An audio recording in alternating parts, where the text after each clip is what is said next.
Como estão vocês? Muito boa tarde. Como está o sábado? Já fizeram muitas coisas, pretendem fazer mais? Como estão as coisas? Muito legal estarmos aqui. Que beleza. Vamos nós então no nosso exercício da oração-ação. Temos experimentado diversas formas de expansão da consciência, de expansão da perspectiva. Hoje vamos pensar sobre a nossa relação, a nossa posição perante as outras pessoas. Desde pequenininhos nós nos medimos. Irmãos são ótimos para isso, colegas de escola também. Estamos nos medindo a todo tempo com todo mundo. Não é verdade? E isso não é nem bom nem mal. É natural, porque o ser humano tem dentro de si, tem uma vontade de mais. Os espíritos falaram para Allan Kardec que existe uma lei de progresso no universo. A ciência fala para nós que o próprio universo está em expansão. Os espíritos também nos revelam que nós estamos em progressão constante, jamais retroagimos no conteúdo, na essência. Retroagimos na forma, mas não na essência. É muito bonito percebermos que estamos sob uma lei de progresso e que a repercussão interior dessa lei do progresso é o que podemos chamar provocativamente de ambição. Todos nós temos uma vontade de mais. Uma vontade, uma pulsão, uma força dentro de nós que nos leva a buscar mais, que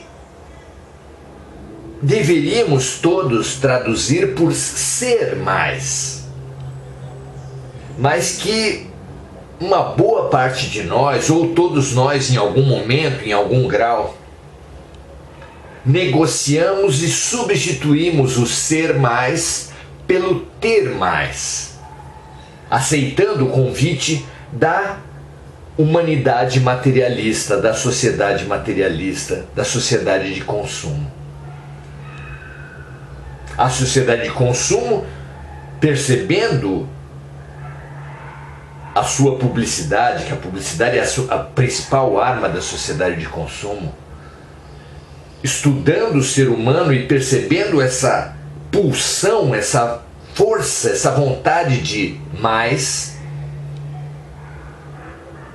tenta traduzir para todos nós, tenta impingir a todos nós a ideia de que a melhor maneira, a mais fácil maneira do mais é o ter mais, subvertendo a ânsia que naturalmente seria de ser mais. Pois, nas últimas décadas, um novo movimento vem sendo verificado na humanidade. Com o advento das revoluções, vamos dizer assim, dos meios de comunicação, começando com o telégrafo, o rádio, a televisão, o telefone, a internet, o celular. Essas revoluções sem fim que acontecem agora dentro das revoluções propriamente ditas. Então, estamos num revolucionar constante das comunicações que deu outra cor para a nossa ânsia de mais. Já nem mais o ser mais, já nem mais o ter mais apenas, mas agora o que impera para muita gente, para todos nós em algum grau, é o parecer mais. Na era da imagem, na era da foto, as próprias fotos muito enganosas, podemos aparecer com os mais variados filtros, não é? Com uma foto apenas já podemos aparecer falando, declarando coisas em filmes. Nosso assunto praticamente todo. Se antes nós tínhamos assuntos sobre livros, sobre filmes, sobre novelas, hoje o nosso assunto principal, de longe, são os vídeos e as mensagens de internet. E nesses vídeos, nessas mensagens, as nossas fotos, as nossas postagens, sempre vão na direção do parecer mais. Não só com as fotos retocadas, mas com as roupas, com os lugares, com os carros, as coisas, as aparências de felicidade, as declarações de amizade, de amor, as declarações radicais, infelizmente, também querendo dar ares de sabedoria, ares de perspicácia, ares de esperteza para a maioria de nós. Então, nós temos vivido nessa subversão da nossa ânsia por mais.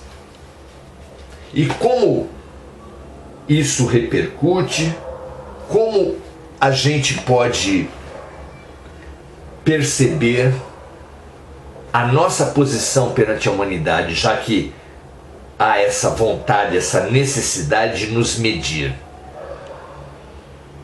Alguns querem abominar isso como se fosse um pecado, como se a ambição fosse terrível, como se nos medir fosse um absurdo. Mas imaginem vocês se nós estivéssemos no espaço, sem nenhum astro próximo, sem ninguém próximo. Como seria angustiante não saber se estamos andando para frente ou para trás, para a direita ou para a esquerda, porque nada existe próximo como parâmetro. Seria terrível, não é verdade? Ter parâmetros, ter referências na nossa vida é necessário, não tem nada de ruim. Então nós precisamos pensar qual é a posição de um indivíduo perante os demais, perante a coletividade.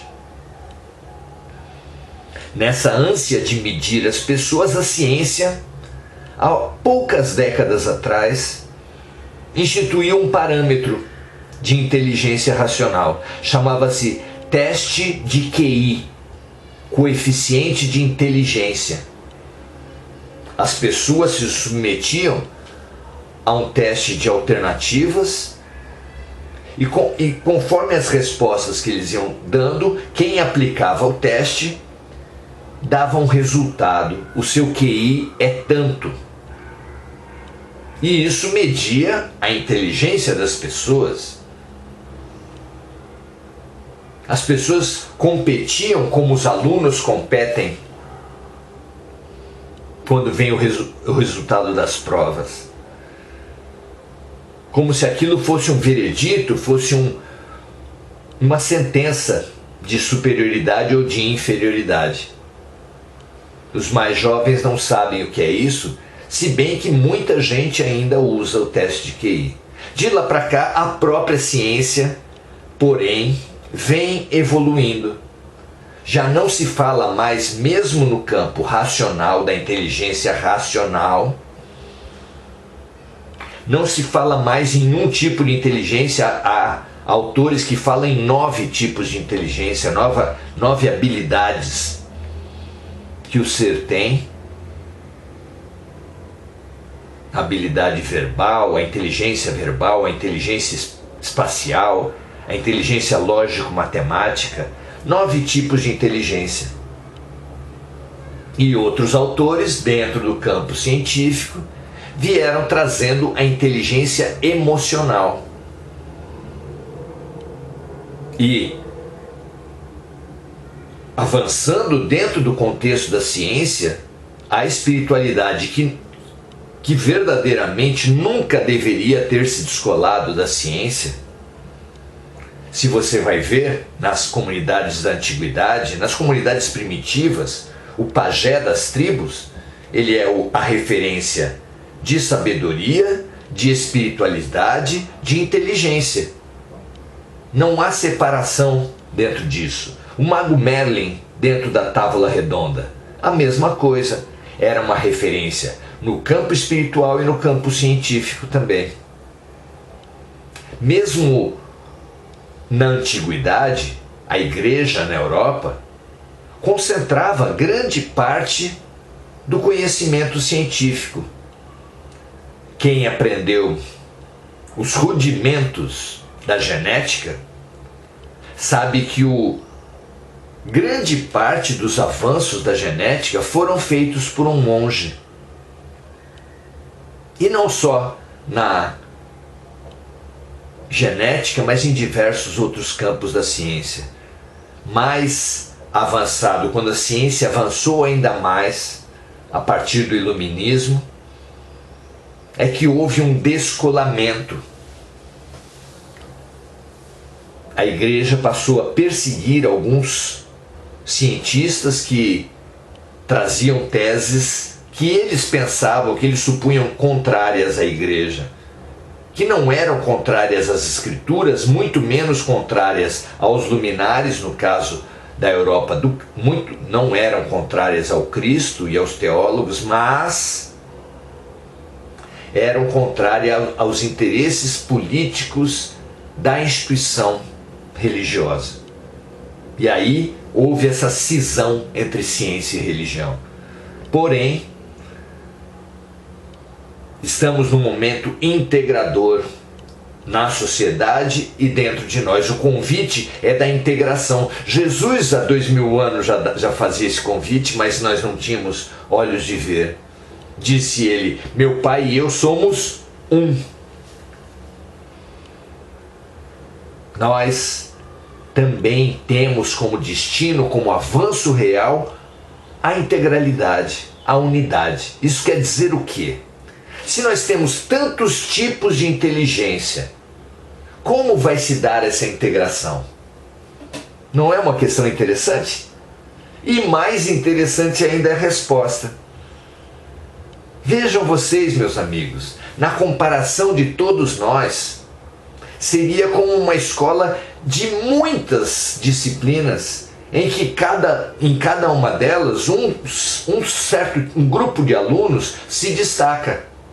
Na escola era assim, na educação física alguns se destacavam, em português eram outros, em matemática outros, em arte, expressão artística era outro. Mas imagine com essa multiplicidade de inteligências, como é interessante essa comparação. Nós somos melhores que a maioria da humanidade. Você pode ter certeza disso. Mas também você e eu podemos ter certeza que somos piores que a maioria da humanidade. Depende apenas do parâmetro que nós escolhermos. E é muito bonito entender a lógica disso, o porquê disso, a maneira de avançar que está embutida nisso, o projeto didático de Deus para todos nós. É muito parecido com uma dinâmica que alguns educadores usam, na qual eles repartem a classe, por exemplo, em 4 grupos, dando ao primeiro grupo uma tesoura, ao segundo uma cartolina, ao terceiro uma caneta, ao quarto uma cola, e dando a seguinte tarefa para todos os grupos: representem a natureza.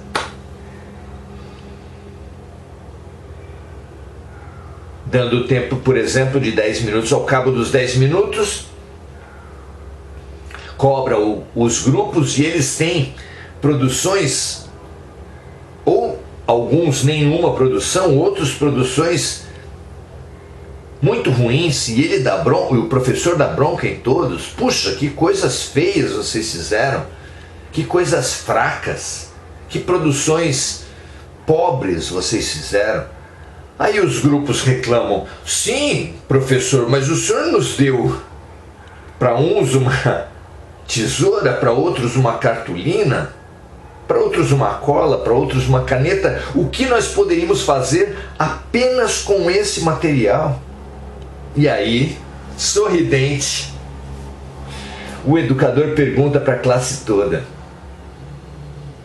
e quem foi que disse que vocês não poderiam trocar? Quem foi que disse que vocês não poderiam cooperar? Quem foi que disse que vocês não poderiam ser solidários entre si? E o educador usa essa dinâmica exatamente para falar da importância da cooperação. E podemos comparar nessa dinâmica que a encarnação, a vida na Terra, é uma dinâmica como essa, onde para uns dá um tipo de inteligência, para outros dá outra. Para uns dá um tipo de possibilidades materiais, para outros dá outra. As próprias culturas, os orientais no geral, são muito bons em disciplina, são muito bons em respeito à coletividade, em culto aos antepassados, na verdade. Os anglo-saxões são muito bons nas ciências exatas. Os latinos, muito expressivos nas emoções. É muito interessante como os povos podem ser comparados àqueles grupos da classe, cada um com um tipo de possibilidade. E assim as profissões dentro dos povos, e assim as religiões dentro dos povos. Nós somos multifacetados.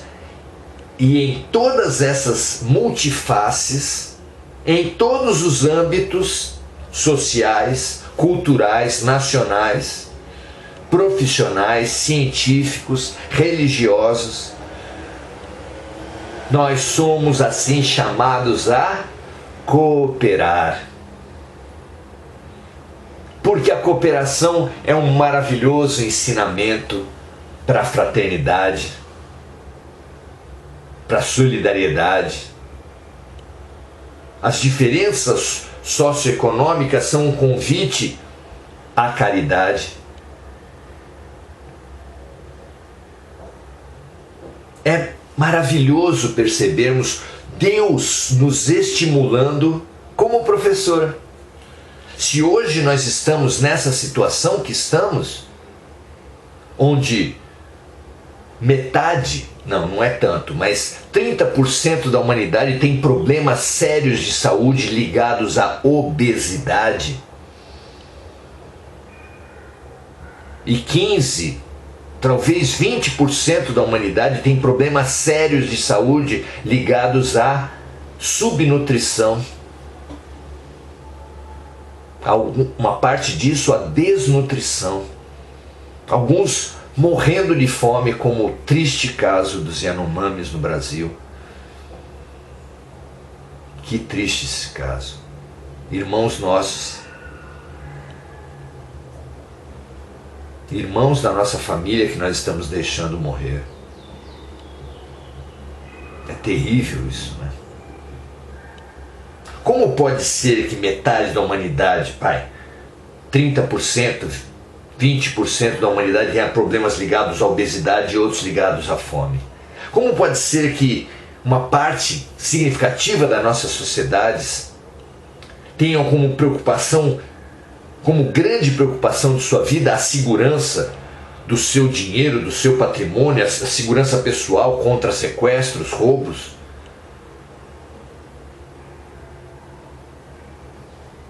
Enquanto uma grande outra parcela não tem nenhuma preocupação com isso porque praticamente não tem o que ser roubado.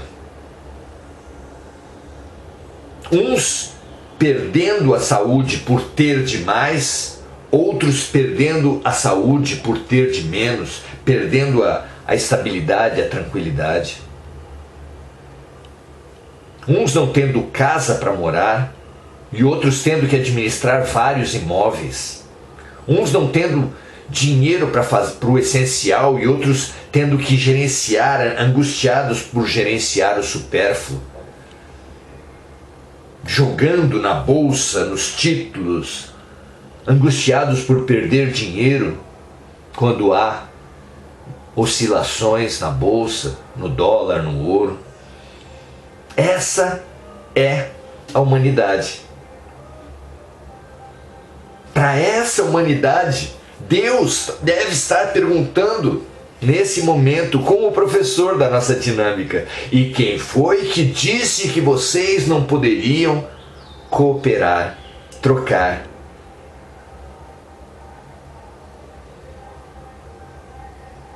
As nossas produções, como na dinâmica, estão pobres, estão fracas. Alguns não conseguem fazer nada porque só com uma caneta não conseguiram representar a natureza. Só com uma tesoura nada tiveram para cortar e para recortar. E apresentam pouco ou nada, esse pouco ou nada que nós vemos em todo lugar. Pouco ou nada na cultura, pouco ou nada no esporte, pouco ou nada na política. É porque nós não aprendemos a trocar, a cooperar. E a marca, a grande mudança planetária que está ocorrendo, vai ocorrer exatamente no campo da boa vontade. Não permanecerão na Terra, mundo de regeneração, os santos, os anjos. Ainda bem para nós, se fosse só os anjos e os santos, nós não teríamos esperança. Mas não, nós temos esperança porque permanecerão na Terra a paz na terra está destinada aos homens de boa vontade. São bem-aventurados os mansos e pacíficos, porque eles herdarão a terra. Nós precisamos nos amansar, nos pacificar, colocar a nossa boa vontade em ação. Tenham certeza, amigos e amigas, esse é o critério. E essa boa vontade começa por nós. Temos que ter misericórdia por nós mesmos. Temos que ter uma vontade clara, lúcida, luminosa com relação a nós mesmos. Localizando as nossas trevas, as nossas sombras. Iluminando essas nossas sombras para nos transformarmos. Ah, mas é mais importante nos iluminarmos ou ajudarmos os outros? As duas coisas. Podem ter certeza que pela lei de atração, na sua vida, surgirão as pessoas com as quais você se relacionando, as quais você ajudando, trabalhará as suas sombras e os seus temas. Cada pessoa que surge na nossa vida foi atraída por nós, assim como nós fomos atraídos por eles, porque somos espelhos uns para os outros. E ajudando, sendo compassivos, sendo empáticos com cada um à nossa volta, evoluiremos, porque é dando que se recebe. É perdoando que se é perdoado. É ajudando na transformação daqueles que estão à nossa volta que nós seremos ajudados por aqueles que estão à nossa volta. É sempre uma via de mão dupla.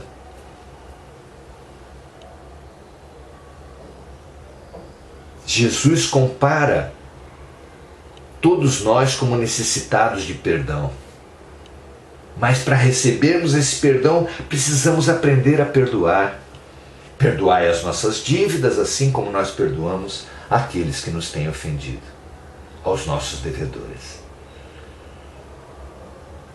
Que essa mensagem, que essa reflexão possa nos ajudar, preencher-nos e transbordar para toda a terra. Que daqui de nós, desse pequeno grupo, dessas poucas dezenas de pessoas aqui reunidas nessa live, depois como gravação, e depois com aqueles que compartilharem, todos nós consigamos gerar uma mensagem, uma luz, um sinal de cooperação, de troca, de confraternização, de caridade,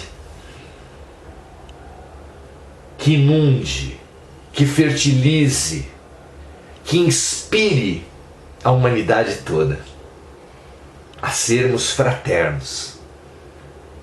Unamos todas as nossas vozes e cantemos para a humanidade: é dando que se recebe, porque é dando que se recebe, é perdoando que se é perdoado, e é morrendo, no sentido da transformação, é morrendo que se vive para a vida eterna.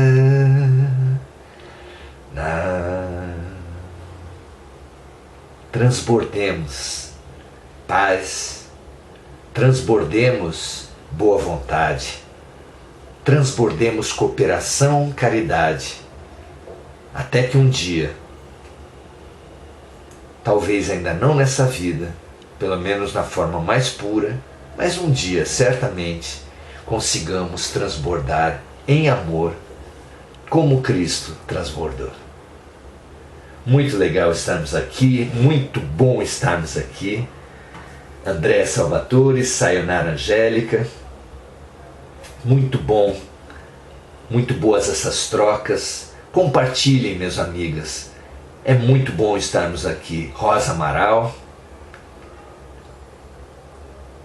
que todos nós possamos levar a mensagem da cooperação, a mensagem da troca, a mensagem da partilha para o máximo de lugares, para o máximo de pessoas. Que assim seja. Ótimo sábado para vocês todas. Esther Ponzoni, Regina Frutuoso. Tenho muita alegria de termos esse nosso grupo. Que transbordemos os nossos afetos, os nossos aprendizados, a nossa boa vontade de cooperação. Grande abraço, até a próxima, amanhã, 17h30, o terceiro momento, o terceiro encontro essencial com Cristo. Estejamos juntos, será um prazer. Grande abraço, ótimo final de sábado para vocês.